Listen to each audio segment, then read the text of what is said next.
Assalamualaikum warahmatullahi wabarakatuh. Alhamdulillahi ala ihsani wa syukurah wa la taufiqi wa amtinani. Asyhadu an la ilaha illallah wahdahu la syarika lahu ta'zima li sya'ni wa asyhadu anna nabiyyana Muhammadan abduhu wa rasuluhu adda ila ridwani. Allahumma sholli wa sallim wa barik alaihi wa ala alihi wa ashabihi wa ikhwanihi amma ba'd. Allahumma la sahla illa ma ja'altahu sahla wa anta taj'alul hazna idza syi'ta sahla. Allahumma inni a'udzubika min qalbin la yakhsha wa min du'ain la yusma' wa min nafsin la tashba' wa min ilmin la yanfa'. Allahumma inni a'udzubika min haul arba'. Alhamdulillah, pada kesempatan pagi hari ini Allah Subhanahu wa taala masih memberikan kepada kita kesempatan bertemu dan berkumpul di salah satu rumah dari rumah Allah dalam rangka melaksanakan kewajiban kita pada Allah, yaitu beribadah dan mensyukuri segala nikmat yang telah Allah berikan kepada kita semua. Bapak-bapak, ibu-ibu yang semoga dirahmati oleh Allah, kajian kita pada pagi hari ini kita akan melakukan seperti yang kita lakukan di Masjid Nur Jamil. Kita akan membahas tafsir ringkas surat tertentu. Kalau di Nur Jamil kita masih membahas tentang tafsir ringkas Quran surat Ar-Rahman, maka pada pagi hari ini kita akan mencoba membahas tafsir ringkas Quran surat Al-Waqiah. Taib yang pertama, surat Al-Waqiah itu berada di urutan ke-56 dari 114 surat yang terdapat di dalam Al-Quran. Lebih rincinya, surat ini terdiri atas 96 ayat, 370 kata, 1756 huruf. Sekali lagi, jumlah katanya 96, jumlah ayatnya 96, jumlah katanya 370, dan jumlah hurufnya 1756. Sebagian ulama berpendapat konon surat Al-Waqiah adalah surat ke-46 yang diterima oleh Nabi dan tergolong makkiyah. Bahkan ada yang merinci surat ini diturunkan setelah Allah menurunkan surat Toha, sebelum Allah menurunkan surat Asy-Syu'ara. Di dalam hadis yang diriwayatkan oleh Imam Ahmad, Nabi itu pernah membagi surat-surat dalam Al-Quran dengan sabda beliau, "U'titu makana Taurah as-sab'a tiwal, wa u'titu makana Zabur al-mi'in, wa u'titu makana Injil al-masani, wa futiltu bil mufassal." Aku diberi oleh Allah penggantinya Taurat dengan as-sab'u at-tiwal. Diberikan penggantinya Zabur dengan Al-Mi'in.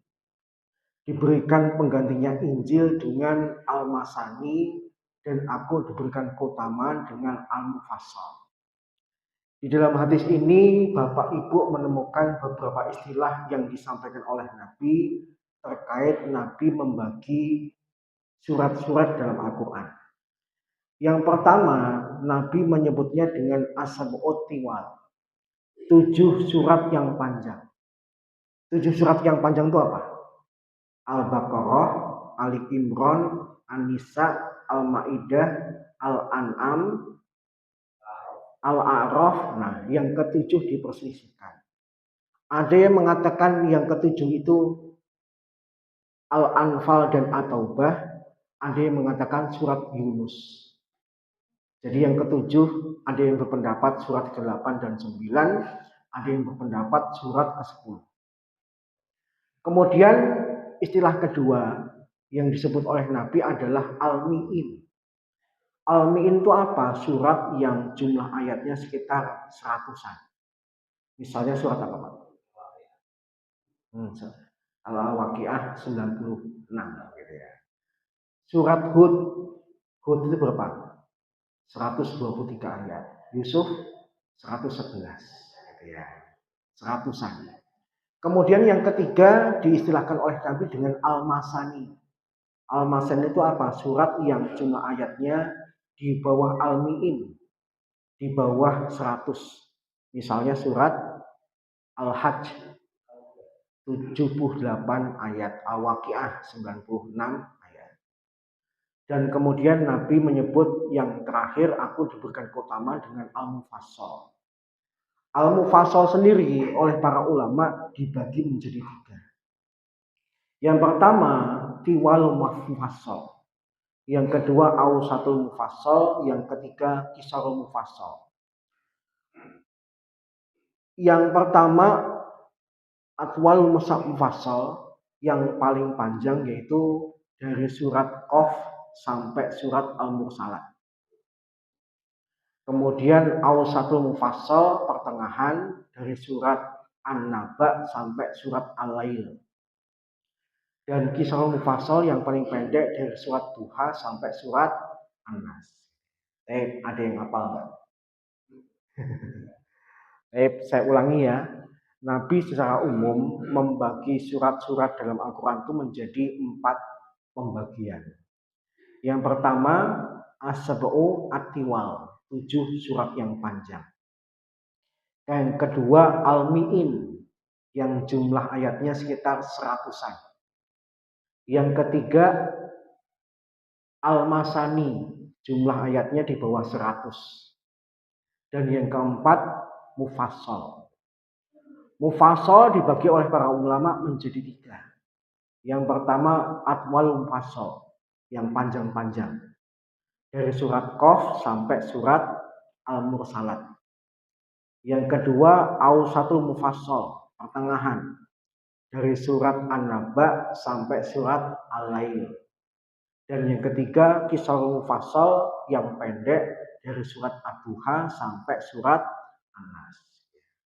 Dari sini bapak-bapak, mas-mas paham. Idealnya jadi imam sholat itu hafalnya sampai apa? Ya, idealnya. Yang paling ideal ya hafal 30 juz tanpa khilaf ya. 30 juz hafal itu sangat ideal, super ideal gitu ya. Tapi kalau nggak bisa, ada peringkat kedua. Dia hafal dari surat Qaf sampai An-Nas. Surat Qaf itu surat keberapa? 50. Kalau surat An-Nas surat ke 114. Berarti jumlahnya berapa surat? 65. 50-nya dihitung ya. 64 tuh kalau Bapak Ibu ngitungnya dari 51 ya. Jadi ideal yang kedua kalau hafal 65 surat dari Qaf sampai surat An-Nas. Di sini ada yang apa? Apa Mas? Mas yang dua. Ya kalau yang ketiga baru kemudian yang kurang seperti itu. Kenapa perlu saya sebutkan? Karena biar tergambarkan Nabi itu kalau ngimamin sholat bacaannya apa. Yang pertama, kalau Nabi membaca Tiwal Mufassal dari Qaf sampai Al-Mursalat, ini baca kapan? Di waktu subuh. Nabi itu kalau mimpin sholat dengan durasi paling panjang malah di waktu sholat subuh. Kenapa? Karena Allah berkata, Inna Qur'anal Fajri kana masyhuda. Sungguh sholat subuh itu disaksikan oleh malaikat. Mumpung dilihat oleh malaikat, kemudian Nabi baca yang panjang. Sampai mendekati hampir waktu sholat subuh itu hampir habis. Saking panjangnya. Bacaannya dari surat Qaf sampai Al-Mursalat. Kemudian yang pertengahan dari An-Naba sampai Al-Lail itu baca kapan? Ketika sholat Isya. Durasinya lebih pendek daripada sholat subuh. Kemudian yang pendek-pendek dari Ad-Duha sampai An-Nas dibaca Nabi ketika sholat maghrib. Jadi kalau bicara tentang durasi sholat panjang-panjangan, nomor 1 itu adalah subuh. Nomor 2 Isya. Yang ketiga maghrib. Yang keempat dan kelima yaitu zuhur dan asar. Jadi ini gambaran dari Nabi tentang panjangnya bacaan dan pembagian surat dalam pandangan Nabi tersendiri. Kemudian surat Al-Waqiah itu termasuk surat apa? Mufassal, ya, mufassal. Yang jenis apa? Tiwal, ausat atau kisal? Tiwal gitu ya, yang termasuk panjang. Kemudian berkaitan dengan surat Al-Waqiah dan beberapa surat yang lain, Bapak, Ibu, Mas, dan Mbak pasti pernah mendengar atau membaca keutamaan membaca surat-surat tertentu, termasuk diantaranya adalah Al-Waqiah. Kalau membaca surat Al-Waqiah tiap malam, yang pertama akan dilancarkan rezekinya, tidak akan miskin, akan dipermudah urusan dunianya dan sebagainya. Hadis ini populer, tapi mohon maaf ternyata telah diteliti oleh para ulama derajatnya lemah. Kalau berkaitan dengan hadis yang lemah atau dhaif, para ulama punya dua sikap. Yang pertama, kalau lemahnya itu biasa, bukan lemah banget, bukan parah banget, maka bapak dan ibu tetap boleh melakukannya, mengamalkannya. Minimalnya kalau bapak ibu ketika rajin baca surat Al-Waqiah setiap malam, kalaupun tidak dapat kelancaran rezeki, kemudian ternyata tetap miskin dan sebagainya, bapak ibu dapat pahala membaca Al-Quran. Paham ya? Jadi tidak ada surat yang muspro atau tidak berguna. Semua surat itu pasti berguna. Tapi kalau derajatnya sangat lemah, parah, maka para ulama menganjurkan jangan diamalkan. Misalnya hadis tentang surat Al-Waqiah yang sangat lemah itu apa? Hadis yang populer yang menceritakan tentang dua sahabat. Suatu ketika Abdullah bin Mas'ud sakit. Sakit yang sangat parah dan sakit yang menyebabkan beliau meninggal. Mendengar bahwasanya Abdullah bin Mas'ud sakit, maka Utsman bin Affan kemudian menjenguk. Dan tatkala menjenguk Abdullah bin Mas'ud, terjadilah dialog antara dua sahabat ini. Utsman bin Affan mendekat kepada Abdullah bin Mas'ud, kemudian mulai berbincang. Perbincangan pertama, Utsman bin Affan bertanya, "Mada tash'ur?" Apa yang sedang kamu rasakan? Bapak Ibu kalau lagi sakit ditanyain yang dirasain apa, jawabannya apa? Ya, tergantung sakitnya. Kalau kemudian pusing ngomong, wah kepala saya sakit banget. Kalau lagi mules perut saya sakit banget. Sambil nunjuk bagian tubuh yang sedang sakit. Tapi beda dengan Abdullah bin Mas'ud. Abdullah bin Mas'ud ketika ditanya apa yang sedang kamu rasakan, dia mengatakan aku merasakan dosa-dosa. Jawaban orang yang alim sama yang awam itu beda. Ya. Alim tuh jawabannya terkesan unik, menarik, tapi kalau orang awam biasa saja. Saya tidak mengatakan salah. Wong saya sendiri kalau ditanya, lagi sakit apa? Pusing. Lagi dirasakan apa? Mules. Yang dirasakan apa? Pegel. Itu karena saya orang awam. Tapi beda dengan Abdullah bin Mas'ud yang begitu alim ketika ditanya, apa yang kamu rasakan? Aku merasakan dosa-dosa. Kemudian Utsman bin Affan bertanya lagi, wa ma datarju? Kalau gitu apa yang kamu harapkan ketika kondisimu sakit seperti ini? Bapak Ibu kalau ada yang tanya, ketika Bapak Ibu sedang sakit, yang diharapkan apa? Jawabannya apa? Berharap sembuh. Tapi beda dengan Abdullah bin Mas'ud. Beliau kemudian mengatakan, arju rahmat Rabbi. Aku mengharapkan Allah memberikan rahmat kepada. Karena orang alim itu memandang sakit itu adalah bentuk kasih sayang Allah kepada dirinya. Makanya para ulama itu kalau sakit tidak langsung minum obat. Kenapa? Dinikmati. Makin lama sakitnya berarti makin banyak dosa yang digugurkan. Beda dengan kita. Kalau kita pusing sedikit, rame. Mah sedikit, proma. Kalau pegel apa Pak? Pegelinu dia. Tolak angin kalau masuk angin dan sebagainya. Nggak salah. Tapi kalau cara pandang ulama adalah melihat kalau sakit itu adalah sarana penggugur dosa.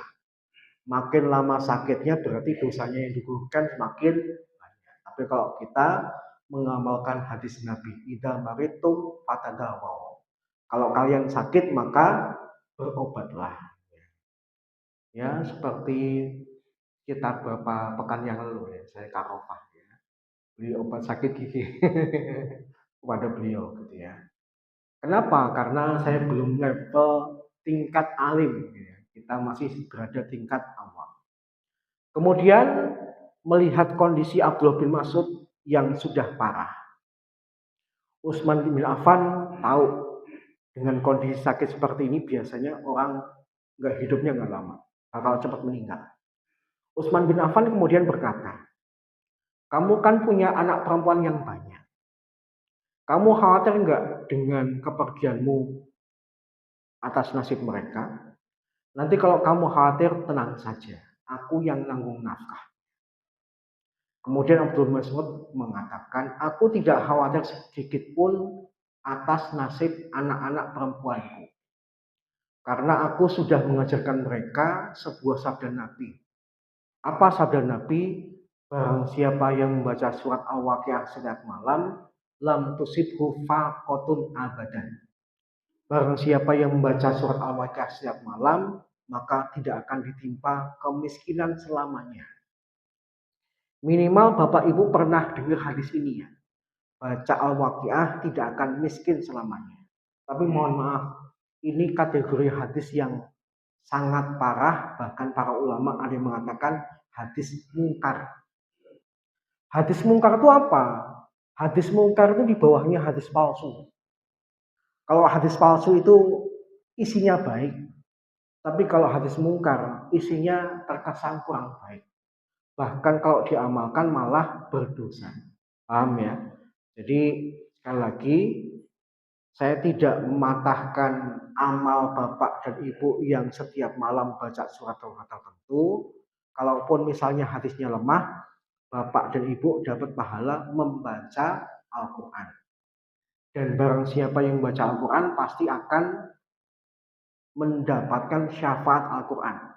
Karena nanti memang di hari kiamat yang bisa menolong kita adalah yang memberikan syafaat selain Rasulullah SAW, maka termasuk amalan kita diantaranya adalah bacaan Al-Quran. Baik, itu sebagai pembuka atas surat yang akan kita bahas. Kemudian apa yang ingin Allah yang masukkan kepada kita dalam surat ini, mari kita baca ayat demi ayat. Yang pertama, A'udzubillahi minasyaitonirrajim. Bismillahirrahmanirrahim. Idza waqa'atil waqi'ah. Apabila terjadi hari kiamat yang pasti terjadi. Yang pertama, Allah mengawali dengan kata idza. Yang kalau diterjemahkan ke dalam bahasa Indonesia artinya apabila. Tapi dulu sering saya sebutkan, kata idza dalam Al-Quran jangan dipahami dengan bahasa Indonesia. Karena kalau dipahami dengan bahasa Indonesia, apabila, maka kemungkinannya masih 50-50. Bisa terjadi, bisa tidak. Sedangkan kata idza dalam Al-Quran itu maknanya sesuatu yang akan terjadi di masa depan dan pasti terjadi. Paham ya? Kalau apabila itu masih 50-50, tapi kalau makna sesungguhnya pasti terjadi di masa depan. Apa yang akan terjadi yaitu hari kiamat. Dan hari kiamat dalam surat ini disebut Al-Waqi'ah. Al-Waqi'ah itu artinya terjadi. Karena memang hari kiamat pasti terjadi. Dan kita paham ketika Allah Subhanahu wa taala menamakan hari kiamat itu dengan banyak nama. Allah menyebut hari kiamat dengan hari akhir. Kenapa hari akhir, Pak? Karena ketika kiamat sudah terjadi, nggak ada hari lagi, nggak ada kehidupan lagi. Kalau di dunia hari ini masih ada besok, masih ada lusa. Tapi kalau kiamat sudah terjadi, besok nggak ada, hari nggak ada lagi. Kenapa disebut kiamah? Karena nanti manusia, siapapun dia, akan berdiri di padang mahsyar, menghadap Allah, mempertanggungjawabkan amalannya. Kenapa disebut dengan as-sohoh? Karena kiamat itu menimbulkan suara yang memekakkan telinga. Saking dahsyatnya hari kiamat, sampai-sampai anak kecil rambutnya langsung berubah. Kalau yang sudah beruban warnanya jadi apa? Pak, anak kecil jadi beruban. Kalau yang sudah beruban, ya rontok ya. Jangan harap jadi warna yang lain gitu ya. Saking mengerikannya hari kiamat, disebut dengan al-ghosyiyah, yang artinya meliputi, menyeluruh. Karena memang hari kiamat berlaku untuk seluruh makhluk, nggak ada makhluk yang nonton. Kalian mengalami kiamat, aku tak nonton ya, nggak ada. Semuanya mengalami. Termasuk Allah menyebut dengan wal-waqiah karena dia pasti terjadi. Kenapa sih Allah Subhanahu wa taala memberikan nama hari kiamat dengan banyak nama? Karena dalam bahasa Arab itu kalau sesuatu yang penting, pasti namanya lebih dari satu. Saya ulangi ya. Sesuatu yang penting dalam bahasa Arab itu biasanya namanya lebih dari satu. Sebagai contoh, aslinya itu ketika di sawah namanya padi.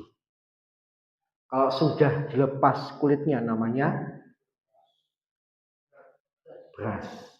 Kalau sudah dicampur dengan air, takarannya pas namanya nasi. Kebanyakan air, bubur. Kurang air, intip.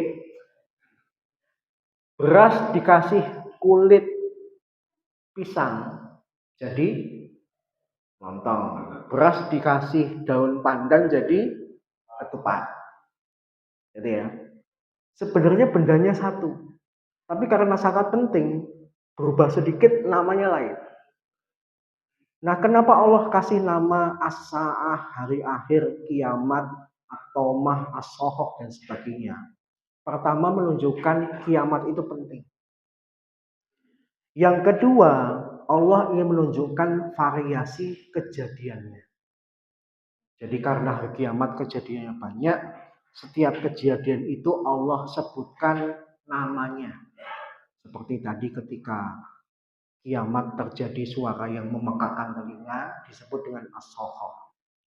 Ketika membuat seluruh manusia takut, disebut dengan at-tomah. Ketika manusia nanti berdiri hari kiamat tanpa kecuali, disebut dengan kiamah dan sebagainya. Ketika seluruh alam semesta hancur, maka disebut dengan as-sa'ah dan sebagainya. Jadi Allah Subhanahu wa taala mengawali surat ini dengan menceritakan hari kiamat pasti terjadi.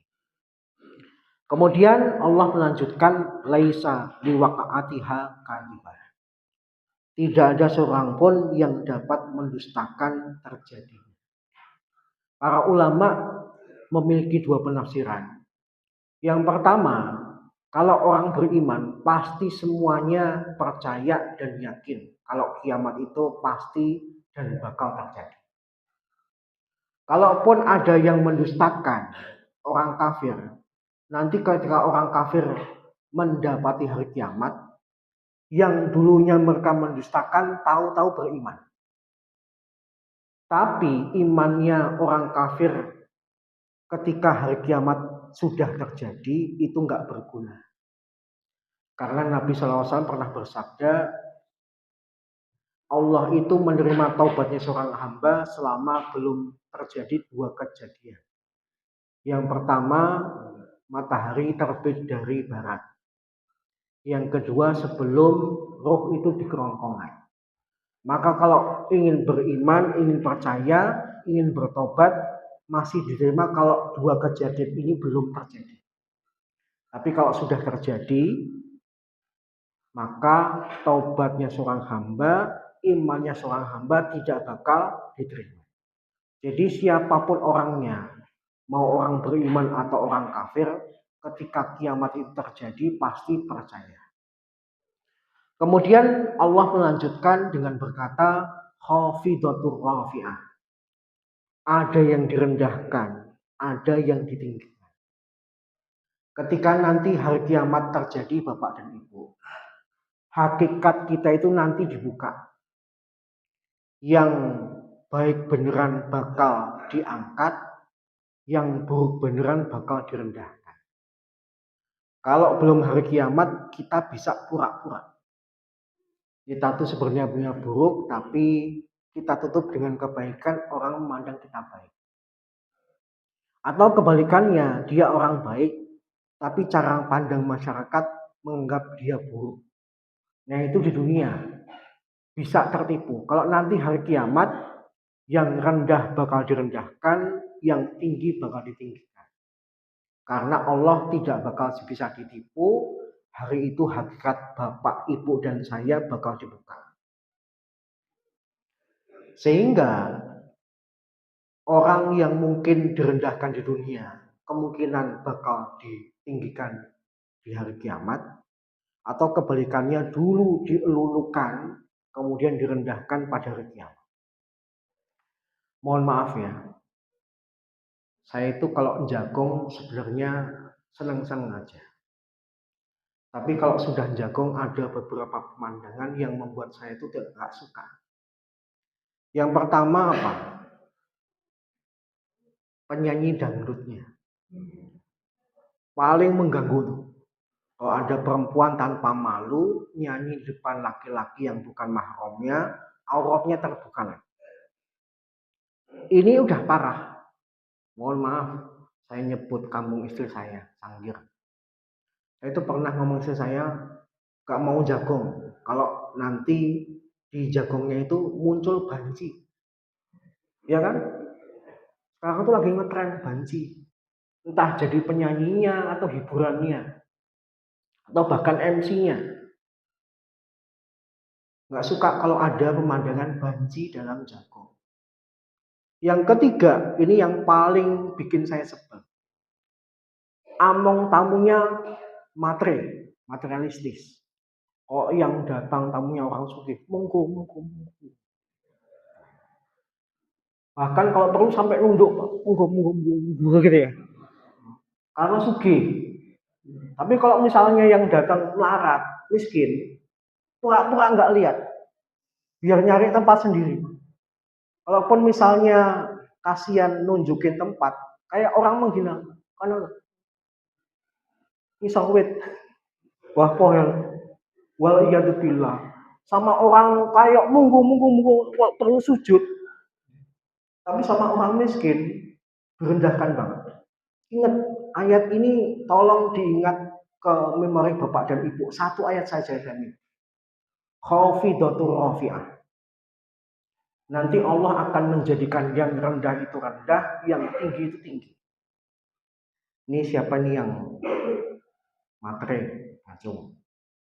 Kalau ada orang sugih, monggo. Sampai dianterin ke tempatnya, sampai duduk. Bahkan ketika makan, dia harus dapat yang pertama.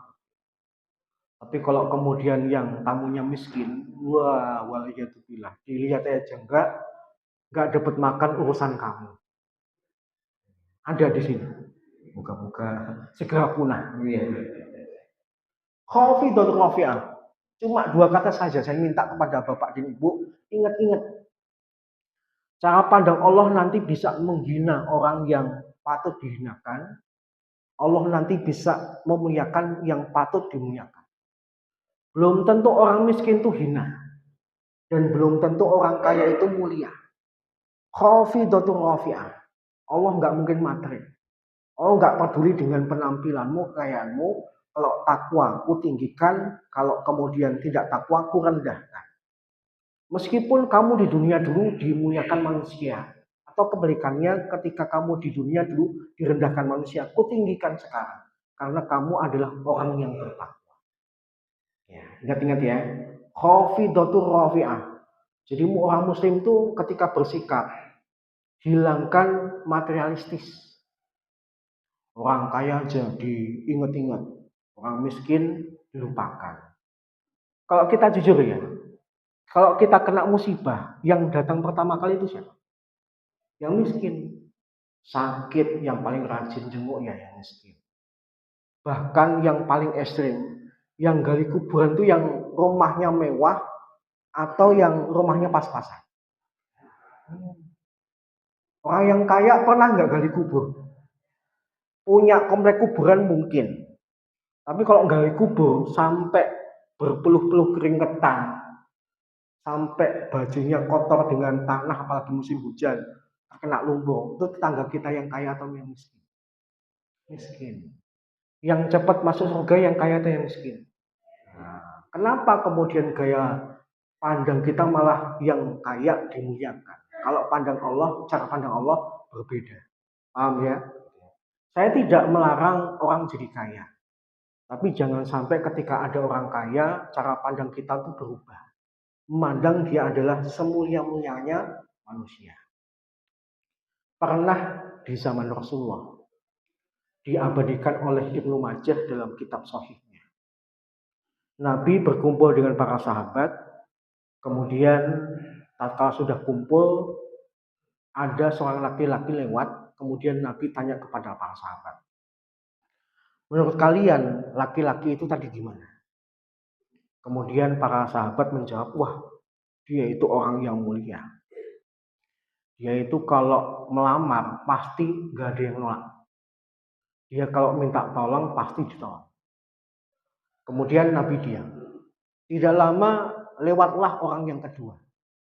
Setelah lewat Nabi kemudian bertanya dengan pertanyaan yang sama. Menurut kalian laki-laki ini gimana? Jawabannya beda dengan yang pertama. Wah ini orang yang derajatnya rendah ya. Kalau dia ngelamar nggak ada perempuan yang mau. Kalau dia minta tolong nggak ada orang yang mau nolong. Kemudian setelah sahabat selesai komentar laki-laki kedua, Nabi kemudian berkata, sungguh seandainya bumi ini dipenuhi oleh laki-laki yang pertama, maka lebih mulia laki-laki yang kedua. Paham maksud saya? Nabi tidak pernah melihat seseorang dari penampilannya, statusnya.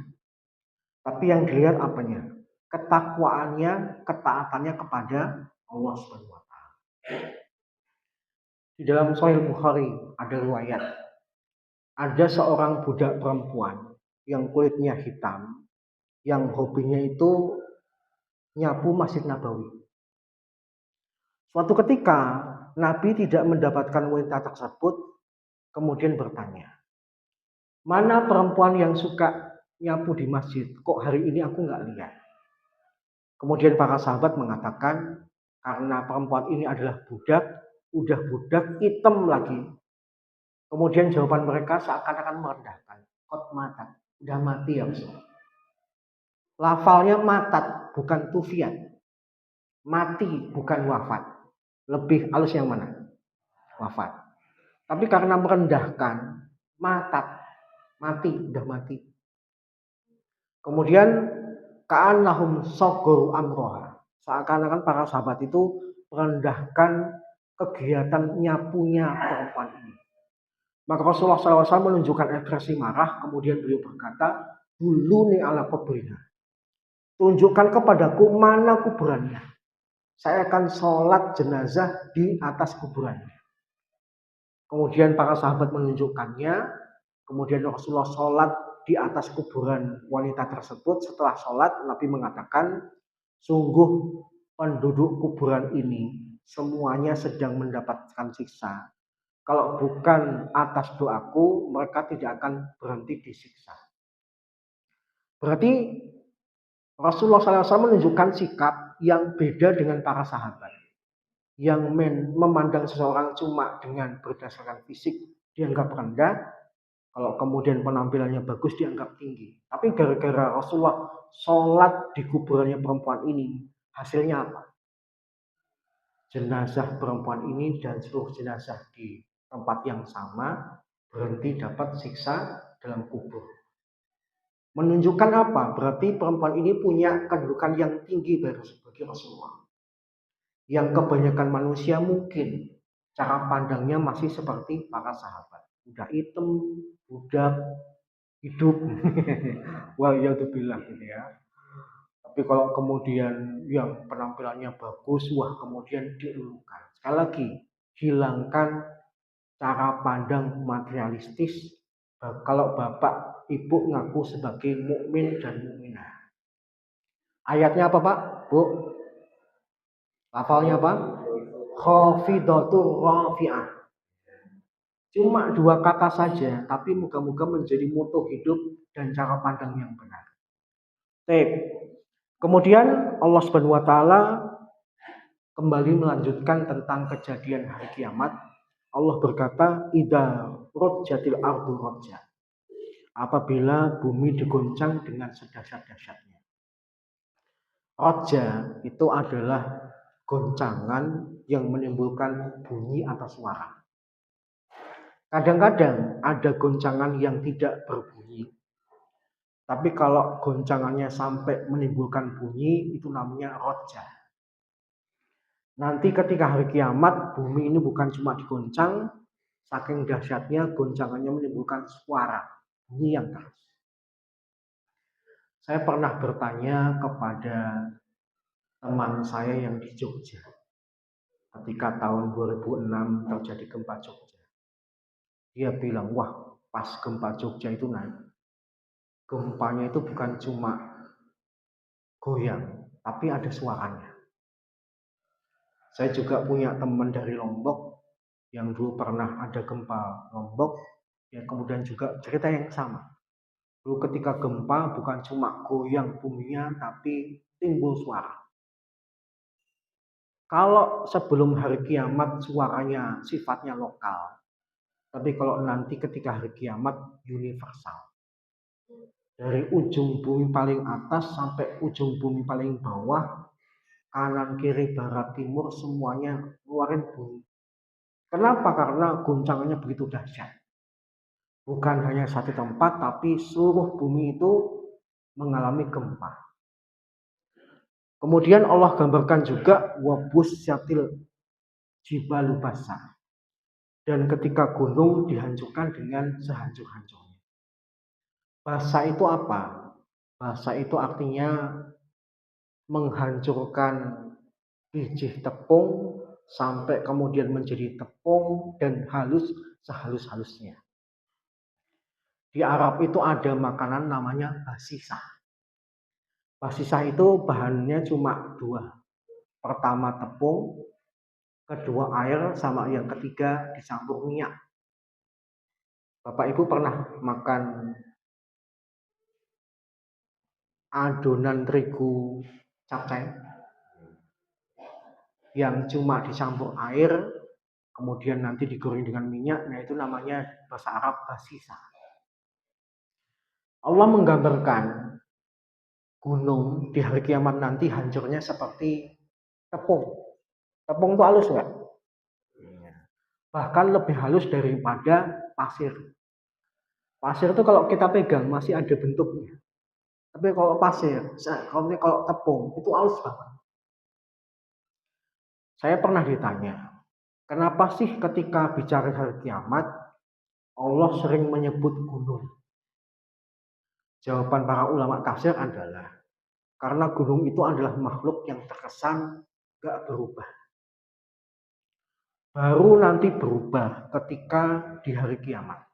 Mohon maaf, saya ketika lahir, Gunung Merapi itu sudah ada. Bahkan jauh sebelum saya lahir, orang tua saya lahir, kakek saya lahir, Gunung Merapi itu sudah ada. Sampai sekarang usia saya 40, Gunung Merapi itu ya gitu-gitu aja. Kayak nggak berubah. Gunung Merbabu ya gitu-gitu saja. Gunung apa Pak? Lawu ya gitu-gitu aja. Gunung Slamet gitu-gitu aja. Tapi Allah menggambarkan di hari kiamat nanti yang terlihat kalau kiamat itu dahsyat, gunung yang paling tampak. Gunung di hari kiamat akan dicabut. Padahal selama ini kita melihat gunung itu kokoh banget. ketika sudah dicabut akan berjalan seperti orang yang berjalan. Setelah itu dibenturkan dengan bumi, dengan benturan yang dahsyat, kemudian hancur sehancur-hancurnya, bahkan hancurnya itu seperti tepung. Jadi Bapak Ibu bakal melihat gunung itu berubah drastis. Kapan? Hari kiamat. Kalau belum hari kiamat, kayaknya gunung itu nggak ada bedanya. Ya beda kalau gunungnya masih aktif ya. Kalau misalnya gunung Merapi meletus beneran, yang awalnya gini kemudian jadi kawah itu urusan lain. Tapi umumnya gunung itu adalah makhluk yang kayaknya nggak ada beda. Pak Jarod ketika masih kecil Gunung Merapi ya gitu tuh. Sampai sekarang ketika dia pensiun ya gitu tuh. Nggak geser, nggak kemudian jadi separuh atau bahkan udah hilang. Itu menunjukkan kuasa Allah yang nanti akan terlihat ketika hari kiamat, yaitu gunung. Kemudian Allah SWT memberikan informasi berikutnya, fakanat haba'am mumbasa. Kemudian setelah menjadi sangat kecil seperti tepung, jadilah ia debu yang berterbangan. Yang awalnya begitu kokoh, begitu besar, begitu kuat, kelak makhluk Allah itu bakal jadi debu halus yang berterbangan. Kemudian Allah mengatakan wa kuntum azwajan salasa. Dan kalian nanti akan menjadi 3 golongan. Para ulama menjelaskan, manusia berdasarkan nasibnya itu ujung-ujungnya cuma 2. Satu ke surga, satu ke neraka. Tapi proses ke surga dan neraka itu Allah ceritakan tahapan sebelumnya. Dibagi menjadi 3 dulu. Nanti uraiannya Bapak Ibu silakan baca sendiri. Yang pertama Allah sebut ashabul maimanah, golongan kanan. Yang kedua ashabul masy'amah, golongan kiri. Yang ketiga Allah sebut as-sabiqun. Jadi ada 3 golongan yang Allah sebut. Yang pertama disebut golongan kanan kenapa? Karena mereka dapat buku catatan amal dengan tangan kanan dan mereka di sebelah kanan Allah. Setelah dapat buku catatan dengan tangan kanan di sebelah kanan Allah, nanti mereka punya jalur ke surga. Yang kedua, golongan kiri. Golongan kiri itu siapa? Yang dapat buku catatan amal dengan tangan kiri, berada di sebelah kiri Allah, nanti punya jalur ke neraka. Yang unik Allah sebutkan yang ketiga, yaitu siapa? As-sabiqun. As-sabiqun itu siapa? Artinya apa? Yang mendahului. Mereka juga masuk surga, tapi lebih dulu daripada golongan yang pertama, golongan kanan. Ya, nanti akan diceritakan siapakah as-sabiqun. Setidaknya para ulama punya 3 pemahaman. As-sabiqun itu artinya orang-orang beriman dari nabi-nabi terdahulu dibandingkan dengan umat Nabi Muhammad, lebih banyak orang beriman di zaman dulu daripada umatnya Nabi Muhammad. Yang kedua penafsirannya salaf dan kholaf. Umatnya Nabi Muhammad dibagi menjadi 2. Generasi dulu dan generasi kemudian. Kemudian yang ketiga pemahamannya adalah sama-sama umatnya Nabi, ketika nabinya masih hidup sama setelah sudah meninggal itu pasti beda. Bani Israel ketika Nabi Musa masih hidup itu paling bagus. Tapi ketika Nabi Musa sudah meninggal, derajatnya turun. Maka yang dimaksud dengan sabiqun adalah yang terdahulu. Mau umat Nabi terdahulu, umat Nabi Muhammad yang dulu, ataupun yang sezaman dengan Nabi, itu bakal masuk surga dengan kenikmatan-kenikmatan yang lebih luar biasa daripada yang masuk surga dengan jalur biasa. Paham ya? Nanti sekali lagi saya minta kepada Bapak dan Ibu pulang baca surat ini. Biar Bapak Ibu makin teriming-iming dengan kondisi di surga. Bahkan nanti kita akan digambarkan tentang kenikmatan surga yang namanya Suruh. Suruh itu apa? Tempat tidur. Tidaknya dalam Al-Quran Allah nyebut dua lafal, suruh dan arikah. Suruh itu apa? Tempat istirahat yang menyebabkan punggung kita nempel. Tapi kalau arikah itu adalah tempat istirahat yang Bapak dikatakan tidur enggak, dikatakan duduk enggak. Kondisinya seperti lincah, paham ya? Tengah-tengah, tidur enggak, duduk juga enggak. Dan orang ketika di arikah itu menunjukkan rileks banget. Orang rileks itu kapan, Pak? Kalau enggak punya pikiran, nikmat sudah di depan mata. Bahkan nanti digambarkan dalam surat ini, ketika bapak dan ibu butuh minuman, disebutkan gelas-gelasnya dan dijelaskan tentang pelayannya. Yang unik di dalam surat ini apa? Pelayannya digambarkan sifatnya, yaitu wildanum mukhalladun. Anak kecil yang senantiasa muda. Kenapa pelayan di surga itu anak kecil? Pernah mikir nggak? Kenapa pelayan di surga itu anak kecil? Ya kalau lebih muda, kita merintah itu enak. Tapi kalau pelayan di surga ternyata berkembang, tumbuh, lama-kelamaan jadi tua, saya mau nyuruh itu pekiwuh. Karena lebih tua. Paham ya? Yang kedua, kita saksikan sendiri, kalau anak masih kecil, itu geraknya lincah. Tapi kalau kemudian lebih besar usianya, geraknya nggak selincah anak-anak. Bahkan Allah mengatakan, ya tufu. Mereka itu tawaf. Maksudnya aktif. Tidak seperti pelayan yang bukan anak-anak, pasif. Pelayan sekarang itu gimana, Pak? Habis melayanin, main HP. Habis melayanin, ngobrol. Tapi kalau pelayannya anak kecil, nggak sempat main HP, nggak sempat ngobrol. Keliling terus. Sebagaimana anak kecil aktif berpindah-pindah dari satu tempat ke tempat yang lain. Oke, demikian yang bisa saya sampaikan terkait dengan tafsir ringkas surat Al-Waqiah. Moga-moga bermanfaat, kurang lebihnya mohon dimaafkan. Mungkin satu atau dua pertanyaan sebelum saya akhiri. Dari kebangkitan nanti itu penduduk kalau penduduk surga bisa melihat Allah. Karena kalau penduduk neraka itu tidak bisa melihat Allah. Terhalang. Iya. Pertanyaan, apakah orang-orang beriman berpotensi untuk melihat Allah dan orang kafir terhalang untuk melihat Allah? Allah Subhanahu wa taala sendiri sudah jawab dalam Al-Qur'an.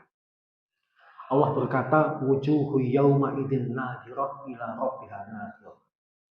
Di hari kiamat itu ada wajah-wajah yang berseri-seri.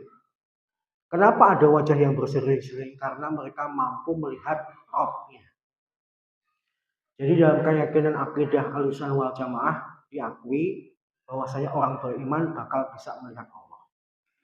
Allah berada di tempat yang sama, tapi Allah menghalangi orang kafir tidak bisa melihatnya. Bahkan Allah gambarkan dalam surat Toha, "Waman a'rada an dzikri fa innahu ma'isyatan dzanka wa nahsyuruhu yaumal qiyamati a'ma." Barang siapa yang ingkar kepada peringatanku, maka kami akan himpun mereka dalam keadaan sempit. Bahkan mereka akan mendapati dirinya dalam keadaan buta. Jadi karena dibutakan oleh Allah, mereka tidak bisa melihat Allah. Ada juga yang mengatakan sebenarnya Allah ada, tapi dibuat hijab. Yang menyebabkan orang kafir gak bisa melihat Allah ada dua penafsiran, dibutakan atau ada hijab. Sehingga kembali kepada pertanyaan, ya ada informasi dari Allah, orang beriman bakal melihat Allah, bahkan itu kenikmatan akhirat yang terbesar. Surga itu berikutnya, bukan nomor satu. Ibarat bapak lama tidak ketemu anaknya. Pasti hari ini nyiapin oleh-oleh untuk besok ketemu anaknya. Dan ketika besok ketemu anaknya, mana yang lebih bapak membuat bahagia? oleh-oleh yang Bapak berikan kepada anak atau Bapak ketemu dengan anak. Itulah kebahagiaan tertinggi orang beriman. Surga itu berikutnya, yang nomor satu. Selama ini kan kita penasaran, Allah itu gimana? Maka yang namanya surga, bidadari dan sebagainya itu nanti jadi nikmat berikutnya. Yang paling tinggi adalah melihat Allah Subhanahu wa taala. Wallahu a'lam. Ada lagi?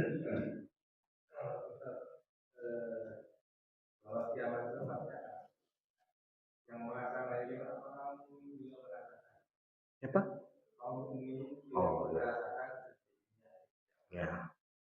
Kalau terkait dengan nanti hari kiamat terjadi, orang beriman tidak merasakan. Karena sebelum kiamat kubro terjadi, nanti akan ada angin lembut yang mematikan orang yang di dalam hatinya itu ada kalimat la ilaha illallah. Karena kiamat itu dahsyat, kiamat itu ngeri. Allah jadikan orang beriman tidak mengalaminya. Makanya saya dulu pernah mengatakan, Bapak Ibu jangan berharap jadi penonton hari kiamat. Karena yang menjadi orang-orang yang hadir di hari kiamat cuma orang-orang kafir. Sedangkan orang beriman sebelumnya diwafatkan. Tapi nanti kalau kaitannya sudah tiupan kedua, dibangkitkan dari kubur, nah kita semuanya mengalami. Ya. Jadi peristiwa gunung dicabut, gunung melayang, gunung dihantamkan dengan bumi sampai hancur, insya Allah kita tidak mendapati. Jadi sekali lagi gambaran tentang film 2012 hilangkan. Kiamat sedang terjadi kita nonton. Itu bukan ajaran Islam. Allah Akbar. Sampun ya, moga-moga bermanfaat. Kita tutup bersama dengan doa kafarat majlis. Alhamdulillah subhanallahumma wa bihamdika asyhadu an la ilaha illa anta astaghfiruka wa atubu ilaik. Assalamualaikum warahmatullahi wabarakatuh.